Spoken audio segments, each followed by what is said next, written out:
পরের খবরে আপনাকে জানাই স্বাগত। ধন্যবাদ। ভবানীপুরে নির্বাচনের ফলকে চ্যালেঞ্জ করে ফের হাইকোর্টে এলেন মমতা বন্দ্যোপাধ্যায়, বিষয়টাকে কিভাবে দেখছেন? আমি একটা কথা বলতে চাই যে এর আগেও মমতা বন্দ্যোপাধ্যায় নন্দীগ্রামের ফলকে চ্যালেঞ্জ করে মামলা করেছিলেন শুভেন্দু অধিকারীর বিরুদ্ধে। সেই মামলা আজও পর্যন্ত তিনি জিততে পারেননি, 6 বছরের বেশি হয়ে গেছে। ভবানীপুরের ফলকে তিনি চ্যালেঞ্জ করেছেন, ঠিক আছে, সেটা নিয়ে আমার কোনো বিষয় নয়, এটা ওনার বিষয়। তবে আমি এটা বলবো যে ভবানীপুরের ফলকে তিনি যে চ্যালেঞ্জ করেছেন, এটা মানে তিনি আরো নিজেকে প্রমাণ করতে চাইলেন যে মানুষ যে তাকে প্রত্যাখ্যান করেছে, এই প্রত্যাখ্যানটা তিনি মানতে পারছেন না। মানুষ যে তাকে ভোট দেয়নি, মানুষ যে তাকে মুখ্যমন্ত্রী হিসাবে কেন একজন এমএলএ হিসাবেও আর দেখতে চায় না, এইটাকে তিনি কোনোভাবে মানতেই পারছেন না, যার জন্য এই চ্যালেঞ্জ। এই মামলা করে আমার মনে হয় না মমতা বন্দ্যোপাধ্যায় এই মামলায় জিততে পারবেন। কারণ এই সমস্ত মামলা হিয়ারিং হতে অনেক সময় লাগে। অরিজিনাল সাইডে এই মামলা হয়, ইলেকশন পিটিশন করতে হয়। আর দেখা যাক, ভবিষ্যৎ আমরা দেখতে পাবো। কিন্তু এই এই এই চ্যালেঞ্জের আমি কোনো ভবিষ্যৎ দেখছি না। আর হচ্ছে যে যদি ভবিষ্যতে কিছু হয়ও, সেটা তাহলে কোর্ট প্রসিডিং, সেটা তখন আমরা দেখতে পাবো। কিন্তু আমার মনে হচ্ছে যে এটা এত সহজে মমতা বন্দ্যোপাধ্যায় জিততে পারবেন বলে মনে হয় না আমার। কারণ 15,000-এর বেশি ভোটে তিনি হেরেছেন।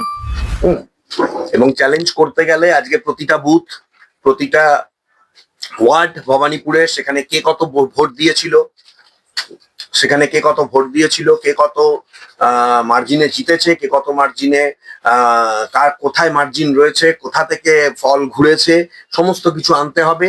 সিসিটিভি ফুটেজ আনতে হবে এবং প্রত্যেকটা ইভিএম এ কারচুপি হয়েছে কিনা সেটাও তাকে বার করতে হবে। এটা বার করা এত সহজ ব্যাপার নয়। উনি চ্যালেঞ্জ করেছেন, আজকে ওনার মনে হয়েছে, কিন্তু জনগণ আজকে ওনার পাশে নেই। ঠিক যেভাবে অভিজিৎ দাস ববি, যিনি ডায়মন্ড হারবারের বিষয়টাকে অভিষেক ব্যানার্জির যেভাবে জিতে যাওয়া 7 লক্ষ ভোটে, সেটাকে কোর্টে মামলা করেছিলেন, বিষয়টা কি একই দাঁড়াচ্ছে? প্রায় তাই। দেখুন, ববিদার অনেকগুলো জায়গা ছিল। 7.5 লাখ, সেখানে 7,10,000 ভোটে যে অভিষেক ব্যানার্জি জিতেছিল, যাকে দেখে লোকে এখন মানে হচ্ছে যে ডিম ছুঁড়ে মারছে, চপ্পল ছুঁড়ে মারছে, ঠিক আছে, সেখানে 7.5 লাখ কেন, ওই যে 10,000 যে এটা আছে, 10,000 মার্জিনও তার জেতার কথা নয়, পুরোটাই চিটিংবাজি হয়েছিল। 7.5 লাখ অত ভোটারই নেই ডায়মন্ড হারবারে, যত ভোট উনি পেয়েছিলেন। কিন্তু ভবানীপুরের যে ভোট হয়েছে, জেনুইন ভোট হয়েছে। দেখাই যাক না, আমরা দেখতে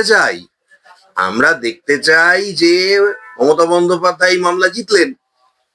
কিন্তু আমার অন্তত এইটুকু মনে হয়, বাংলার মানুষ জেনে বুঝেই তার দলকে সরিয়ে দিয়েছে, তাকে সরিয়ে দিয়েছে, ভবানীপুরের মানুষও তাকে সরিয়ে দিয়েছে। সুতরাং এত সহজে মমতা বন্দ্যোপাধ্যায় মামলা করেই জিতে যাবেন, এটা কখনোই হতে পারে না। আর তার যা অবস্থা, তার যা পাবলিসিটি এই মুহূর্তে, যেখানে যাচ্ছেন চোর চোর, এমনকি তার দলের প্রতিটা এমএলএ, এমপি, মন্ত্রী, আমলা সবাইকেই লোকে চোর চোর বলছে, তাদের গায়ে জুতো ছুঁড়ে মারছে, তাদেরকে পচা ডিম ছুঁড়ে মারছে। সুতরাং এই জিতে উনি কাকে কি প্রমাণ করতে চাইছেন? মানুষ ওনাকে চায় না, মানুষ ওনাকে প্রত্যাখ্যান করেছে। আর যেখানে রাজনীতিতে মানুষ শেষ কথা বলে, মানুষের ভোটেই একজন নেত্রীকে বা নেতাকে জিততে হয়, যেখানে মানুষ প্রত্যাখ্যান করে, সেখানে সেই নেতা বা নেত্রী তার নিজের ক্যারিশমায় কিছুই করতে পারেন না। মমতা বন্দ্যোপাধ্যায়ের কি তাহলে এবারে হার মেনে নেওয়া উচিত? অবশ্যই মেনে নেওয়া উচিত। এর থেকে নির্লজ্জ, এর থেকে খারাপ কোনো রাজনৈতিক দল ভারতবর্ষে আসেনি। আপনারাও অনেক জায়গায় বলেছেন, আমি আপনাদেরকে বলছি, লিডিং মিডিয়া যারা রয়েছে এই পশ্চিমবঙ্গে, তারা প্রত্যেক দিন দেখাচ্ছে যে এই রকম কোনো নেতা বলুন বা নেত্রী বলুন সারা ভারতবর্ষে নেই, যেখানে তোমার দল হেরে গেছে, যেখানে তোমার দলকে দেখলেই লোকে চোর বলছে, যেখানে তোমার দলকে লোকজনকে চটি জুতো ছোড়া হচ্ছে, যেখানে হচ্ছে তোমার এত হচ্ছে, গসিপ হচ্ছে, সেখানে কেন তুমি এই ধরনের কথাবার্তা বলছো? কেন? তুমি কি পেতে চাও? তুমি কি আদৌ কিছু পেতে চাও? আমার মনে হয় না। আর সব থেকে বড় ব্যাপার হচ্ছে, যেখানে জনগণ থাকে না, জনগণ যেখানে তোমাকে ছেড়ে চলে যাবে, সেখানে তুমি কিছুই করতে পারবে না। সেখানে তুমি কিছুই করতে পারবে না হিসাব মতন। সেখানে তোমাকে যে হার, এই হার তোমাকে মেনে নিতে হবে। এবং আজকে মমতা বন্দ্যোপাধ্যায়ের পাশে মানুষ শুধু নেই তা নয়, আজকে মমতা বন্দ্যোপাধ্যায়ের পাশে তার নিজের দলের লোকরাই নেই। আপনি দেখুন কাজরি বন্দ্যোপাধ্যায়কে, তারই ফ্যামিলির লোক, অথচ এই কাজরি বন্দ্যোপাধ্যায় ভোটের আগে বলুন, মার্চ মাসে বলুন, মমতা বন্দ্যোপাধ্যায়ের সাপোর্টে শুভেন্দু অধিকারী সহ বহু মানুষকে অপমান করেছেন। সেদিন শুভেন্দু অধিকারীকে তাড়াও পর্যন্ত করেছিলেন মার্চ মাসে। আজকে সেই কাজরি বন্দ্যোপাধ্যায় যখন তার মুখ্যমন্ত্রী শুভেন্দু অধিকারীকে আজকে তিনি যখন কর্পোরেশনে পেলেন, সেই কাজরি বন্দ্যোপাধ্যায় আজকে মুখ্যমন্ত্রীর সঙ্গে আলাপচারিতা করছেন। সেই কাজরি বন্দ্যোপাধ্যায় আজকে মিডিয়ার সামনে জানাচ্ছেন যে বিগত 15 বছরে কোনো মুখ্যমন্ত্রী, কোনো বলতে উনি মমতা বন্দ্যোপাধ্যায়কে বলছেন যে তিনি কর্পোরেশনে আসেননি। আজকে নতুন মুখ্যমন্ত্রী 1 মাসের মধ্যে কর্পোরেশনে গেছেন এবং হাল হকিকত সম্বন্ধে কথা বলেছেন, বিভিন্ন বিষয় নিয়ে আলোচনা করেছেন। কাউন্সিলরদের মধ্যে একটা হই ব্যাপার চলে এসেছে। আজকে দেখুন ফিরহাদ হাকিমকে মেয়র পোস্ট ছেড়ে দিয়েছেন, তাও মুখ্যমন্ত্রীর পাশে তিনি মঞ্চে বসেছেন। মালা রায়কে দেখুন। আমি এটা বলতে চাইছি যে বিজেপির মধ্যে তৃণমূল ঢুকবে কি ঢুকবে না, বা বিজেপি কতজনকে নেবে কি নেবে না, আমি এসব নিয়ে চিন্তিত নই। কিন্তু আমি বলতে চাইছি যে পরিবর্তনটা চোখে পড়ার মতো। বিগত দিনে আমরা কখনোই দেখতে পাইনি যে বিরোধীরা কোনো মিটিং মিছিল করেছে বা বিরোধীরা কোথাও কোনো প্রশাসনিক কোনো বৈঠক করেছে, সেখানে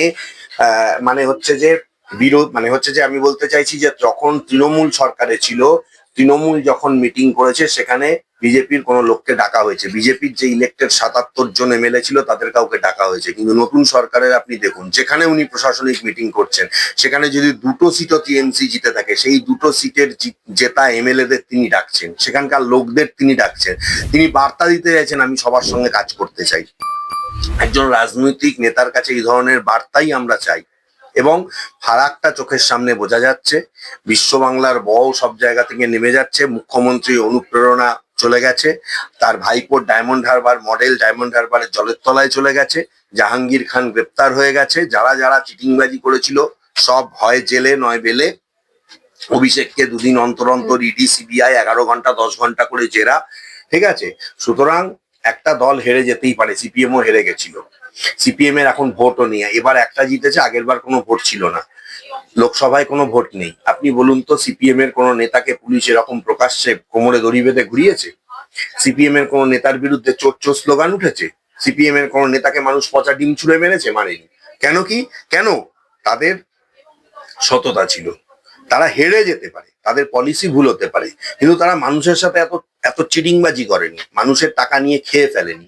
আজকে অভিষেক প্রত্যেকটা জায়গা থেকে তোলা তুলেছে এবং তাকে নির্লজ্জের মতো সাথ দিয়ে গেছে প্রাক্তন মুখ্যমন্ত্রী মমতা বন্দ্যোপাধ্যায়। সুতরাং যা তার পরিণতি তাকে হবেই।